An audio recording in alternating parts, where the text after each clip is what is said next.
Thanks to all of you for an incredible institution that you created. Particularly, you started the Chicago Innovation Foundation in the year 2002. And you made the city so special to all of us. And you don't just start with innovation, but you spread it out. You find directions in which it should go and groups that can be helped with that idea. Now, I want to say that I had the pleasure of being at the restaurant, and the Alania is sort of about what I would think about when someone says, I want to create a restaurant no one else has ever had or seen, and that's what that the gentleman, Grant, had managed to do.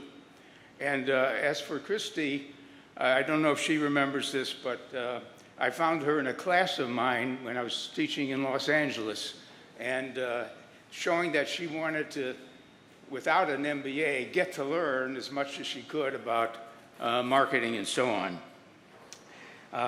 So I'm happy to be here, but I want to talk about the role of companies in protecting their products, but going beyond that and actually innovating. I think most companies are busy defending their established products and services and lacking the time to really think the world's changing, their products will not last forever, and what are they going to do about that? In fact, let me take one illustration, and it's a company called Gillette.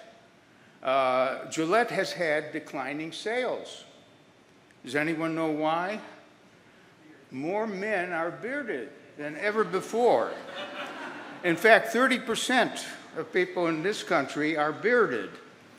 And so Gillette is working very hard with new types of razors and so on, but it shows that there's more to it than that. By the way, the same with the beer companies, because a lot of people who like beer and want a healthy relationship to beer are looking for a good brand of non-beer beer. So that happens too. And I was going to say that one of my mentors, and we talked about trying to remember your own mentor. My mentor was Peter Drucker, who I regard as the father of management. And Peter made a very interesting statement at one point. He said, the aim of marketing is to make selling and sales superfluous. In other words, marketing is not sales. The aim of marketing is to not have to sell. The aim of marketing is to identify needs and create new solutions that will have people lining up just to have the wonderful new solution to their problem. And so let me give you an illustration of that. I do a lot of work with cities. Well, as a matter of fact, marketing originally was only about companies that buy and sell. And then at Northwestern, I said, it seems to me that marketing is a problem for a lot of nonprofit organizations, such as orchestras, churches, and museums. In fact, I think everyone has marketing problems. Why we wouldn't have dating services if it wasn't a marketing problem. So the fact is that we need to figure out So here's the situation I was in. I like cities, and I wrote a whole book about marketing places, it was called. And I was at the city called Bilbao, Spain. Do any of you know Bilbao, Spain? Good. A few of you do. If you don't, it's because when you go to Spain, where do you want to be? You want to be in Barcelona or Madrid.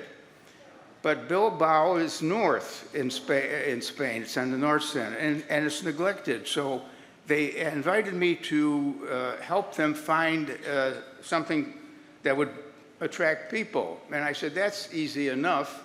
Why don't you build an Eiffel Tower?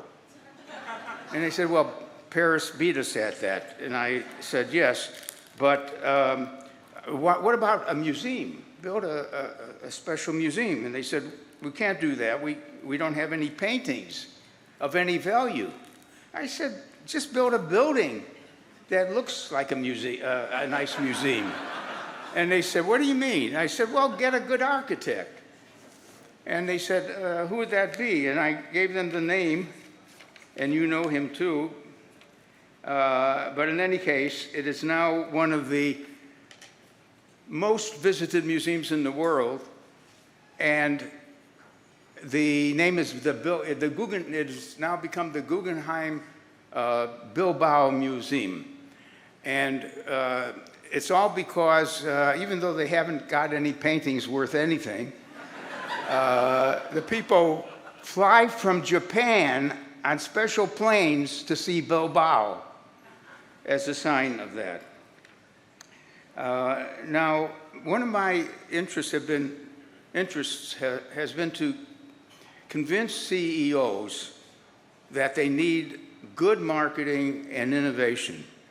By the way, the whole meaning of the Peter Drucker phenomena and his whole attitude toward management is that management's two most important functions are, guess what?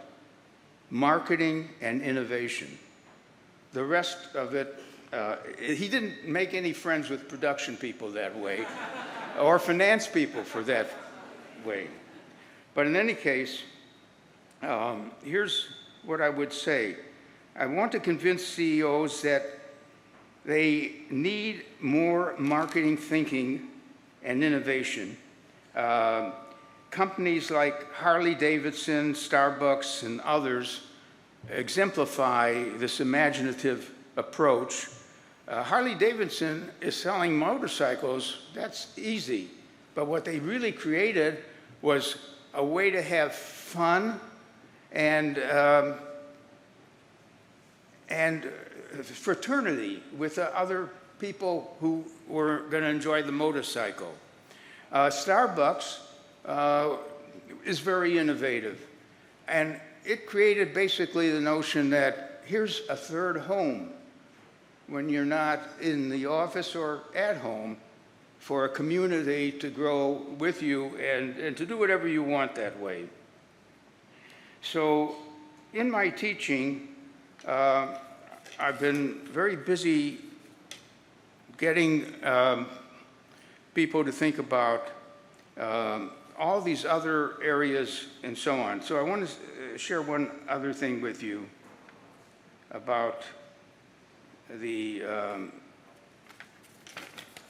world of marketing.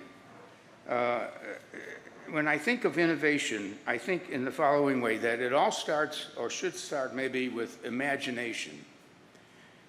Are you curious? And I love that term, curious, as a starting point. Are you curious enough about the world and what's going on, and using your imagination to imagine other worlds that you might have? And that means you've got the start of creativity in your soul, in your thinking. And the creativity is likely to lead to a lot of ideas. And one of those ideas might be an innovative idea. So out of creativity comes innovation ideas.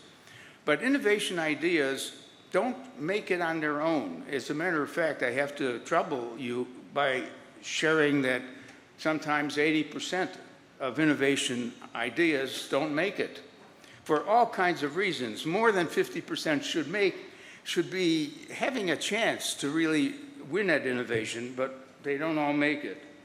But the point is that what really matters is having an entrepreneur who is going to carry a great idea all the way through.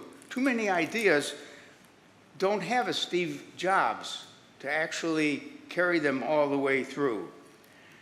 And that's basically what we need in this cycle. So as a matter of pointing this out, I wrote a book recently called Entrepreneurial Marketing, because the whole point was to get companies to put a few entrepreneurs into their business so that these are people who will think more broadly about where the business might be going. I'm going to say this, that I have been a friend of the Chicago Innovation Foundation ever since its beginning. In fact, Tom Kosmowski and I were faculty members, and we always talked about our common interest in innovation. And I think that the work he has done, and his wife, Susie, was part of that, and many other people worked with Tom. And this is an enterprise that satisfies all of us who had anything to do with it. And let me just say thanks so much, Tom and others, for making such a wonderful city even more wonderful. Thank you.